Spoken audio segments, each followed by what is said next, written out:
Good morning, friends. Welcome to economic classes. In the last class, we have discussed about indifference curve and indifference map in detailing. In this today's class, we just go through with the monotonic preference and MRS and some of the features of indifference curve. So let us directly go to the first one topic in this particular second chapter, the theory of consumer behavior, that is monotonic preference. Monotonic preference. Here mono is one, tonic where we are going to desire, and preference where we give importance. Monotonic preference.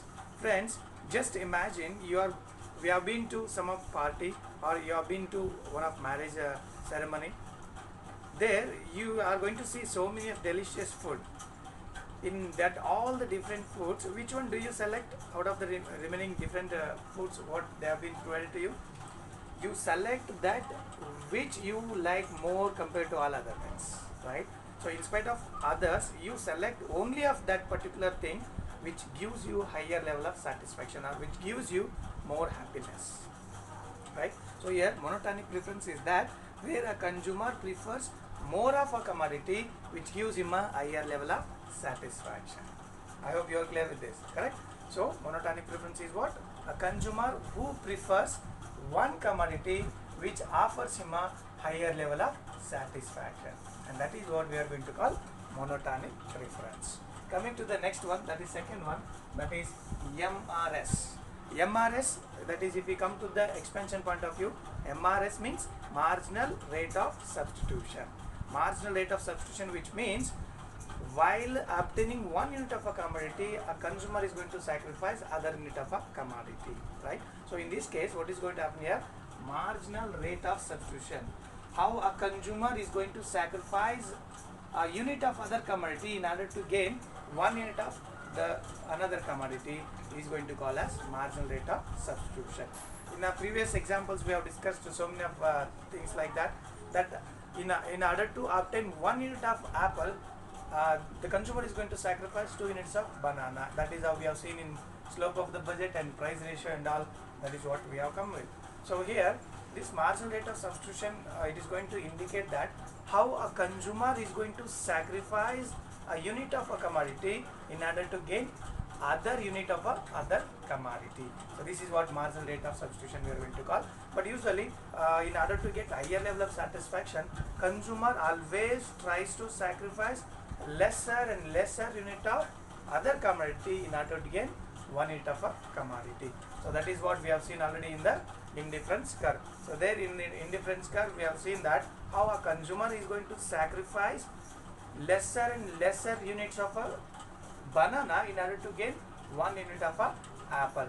So that we can remember that because of that reason only, the curve is going to come in a curve shape. Why it makes this way in that to come in curve shape? Because that how a consumer is going to sacrifice that how we are going to indicate minus, that is going to sacrifice lesser and lesser units of banana in order to gain plus, that I am going to represent here, that is going to gain a unit of apple. So as he tries to sacrifice lesser and lesser units of other commodity, that is banana, in order to gain 1 unit of apple, and that makes this marginal rate of substitution to diminish. Diminish in the sense what? This is going to decrease due to the lesser and lesser units that he is going to sacrifice in order to get 1 unit of a commodity or apple. So this is what very clear here. So there may be a chance of asking question in any of the competitive exams. Why does MRS diminishes? The MRS diminishes because of what reason?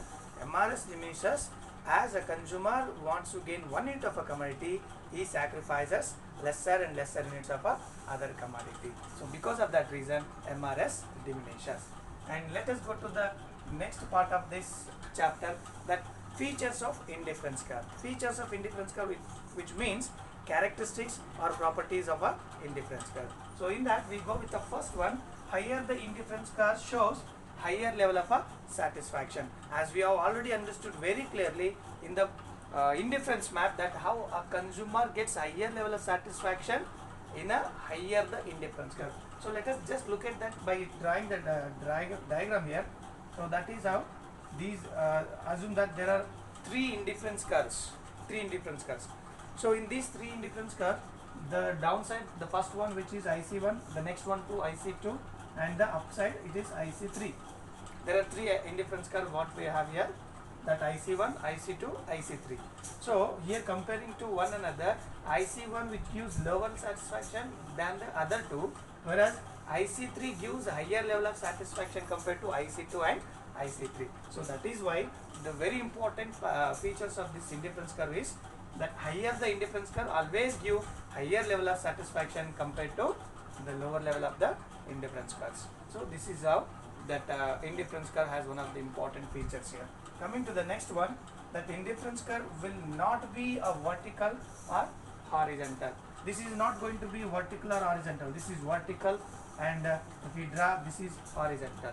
Indifference curve will not be always vertical or horizontal. It is always in a curve shape only. Why it is not going to be vertical or horizontal? Because here, as we know, there is a theory, that is indifference theory. As per the indifference preference theory, that curve must be always in a curve shape, not in a vertical or horizontal. If it is so, then it is opposite to the indifference preference theory.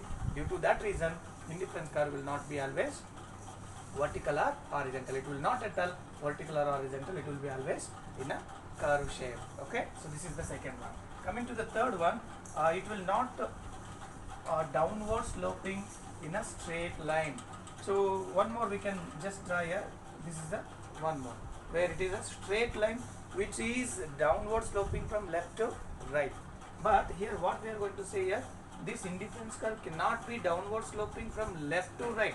It cannot be drawn straight line. Why it will not be straight line? Because as we know that in the indifference curve, the units what consumer is going to sacrifice is lesser and lesser compared to the units what is going to gain in a one combination to other combination. If it is a straight line, what it means here? So if it is a straight line, whatever is going to obtain the satisfaction, it is going to be constant. There is no change, which means whatever there is a units of that consumer is going to sacrifice are going to be equal or same here. But it is not so in case of indifference curve. As we already seen in the indifference curve, as the units of apple go on increases, the units of banana go on decreases. That is how we have seen 1 unit of apple and 16 units of banana, or 2 units of apple and 14 units of banana, and 3 units of apple and 11 units, like that. What is going to happen here? See, this is what there is a decrease. What is the decrease here? So 16 to 4, 14, it is almost 2 units that they are going to decrease, and the next one 3 units. So as we can go on and say, the units how much that the consumer wants to gain of apple, that he is going to sacrifice lesser and lesser units of a banana. So that is what that makes the indifference curve to slope downward, and that is in a curve shape but not in the straight line. If it is straight line, which means the units what he is going to sacrifice, it's constant, but in fact it is not going to be constant. So this is diminishing. So this is opposite to again indifference preference theory. This is one. And coming to the next one, indifference curve cannot slopes positively. Positively in the sense what? Left to right upside movement. Left to right upside movement. So that is how we can see through the diagram here. So this is what we call upside, which moves right side from left to right, from downward to upward. So it is also not possible. Why? Because if it is the case, so here we are going to say that as in the MRS we have seen, 1 unit if a consumer wants to gain, he has to sacrifice other units. So if it is positively increasing, means both are increasing, but in fact we are not increasing both here. At least one to be decreased and other one to be increased. So there is a opposite relationship, so that it is a curve shape but not in the positive. If it is in a positive, which indicates there both of these units are going to increase, but here really these are not going to increase. Why? Because one to increase, other to decrease, and that is the theory of indifference preference law. But here it is opposite to the law, so it won't be positive, it will be always negative. And how it will be? In a curve shape. Coming to the next one, indifference curve always convex but not concave. Convex and concave. So just recall that how convex will be and how concave will be. I just show through this the diagram here, and this is what, this is the convex, whereas this is opposite to that, it is concave. This is convex and this is convex. So sorry, this is convex and this is, that is concave. So convex means like this, which slopes this way, which slopes like this curve shape, that is called convex. Where opposite to that, like this, upside to downside, like this, if it is there, means that is called concave. So as we can see in the diagram, this is always convex but not the concave. Convex, which means, as I already told to you, which is as per the marginal rate of substitution, whereas concave, it is opposite to that marginal rate of substitution. Therefore the indifference curve will be always convex but not the concave. And coming to the next one here, indifference curve cannot be bulged. Cannot be bulged, which means which is not in a particular order. So just look at this into this diagram here. This is how any form which will be not exactly, either it may be curve shape or it may be in a straight downward sloping line or anything.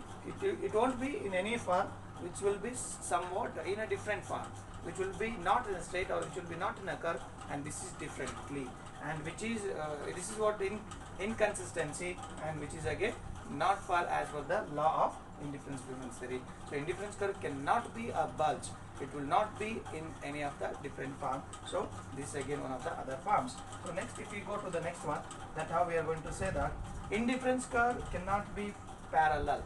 Parallel in the sense how these two lines move in hand. So indifference curve cannot move in hand, because if these will move in hand, then that is opposite again, right? So as we already seen, indifference curve will be always curve shape, and they must be one after one, and they cannot move in parallel. If that is moving in a parallel, means both of these will give same level of satisfaction. But in fact, we have already seen in indifference map where higher level of the indifference curve give higher level of the satisfaction compared to the lower one. But if these two are the parallel, then what it means here, both of these two indifference curve are going to give same level of satisfaction, which is again opposite to this indifference preference theory. So for that reason, here indifference curves will not be parallel to the OX axis or OY axis. And the next one, if you see, eighth one, indifference curve cannot be cannot touch OX axis or OY axis. These will never touch us any of the axis. Either it may be OX axis or it may be OY axis. Why? Because here we can say that in any of the units, as we are going to make a combination, we must take both of the commodities. We can't take 0 of one and other more. So here what we are doing, we have to take both. Either it may be more than 0 and 1, or it may be any answer. So in that point of view, one unit of a commodity must be positive and other unit must be the same. So for that reason here, what we are going to say, these will not touch us OX axis. If these are going to touch OX axis, which means any one of these two must be 0. But in fact, we are not going to take any of the commodities as 0. We are taking positive only. Positive in the sense, at least one will take, and remaining will continue up to how many units that we are going to consume here. So for that reason, these any of the indifference curve will never touch us OX axis. Okay, that is one. And one more, any of the indifference curve in a map will not intersect each other. If these two are going to intersect each other, which means these are opposite to indifference curve law. Why? Just see, if these are going to intersect one another, as we know that higher the indifference curve gives higher level of satisfaction compared to the lower one. If any one of that indifference curve crosses other indifference curve, means which is not according to the law of indifference preference theory. So because of that reason, these two never intersect each other. Not only two, whatever indifference curve that they are going to be there in an indifference map, one another they are not going to intersect each other. So this is very important again in these features of indifference curve. And the last one, we will say that indifference curve always slopes downward from left to right in a curve shape. So we know that it slopes downward from left to right, but in what form? These will just move downward in a curve shape. That is how we can just see in this diagram, as we already seen by taking the example of indifference curve in the last class. The same way, indifference curve always move downward from left to right in a curve shape. So for that reason, here we have totally more than 10 characteristics or features of indifference curve, where it is very important as per the examination point of view, as well as any one of these may be asked in competitive exams. that they may ask you one of the features of indifference curve dash and options A, B, C, D. They might have given out of these only he has to ask. Then in that only you have to select, and that is how it gives you to get more marks in the exam. So these are the very important topics that for examination point as well as for the competitive exam point of also. So in the next class we'll discuss some more concept about related to indifference map and budget line, which are intersecting each other, and that is how we are going to call optimal choice of the consumer. And let us look at into the next class. Thank you.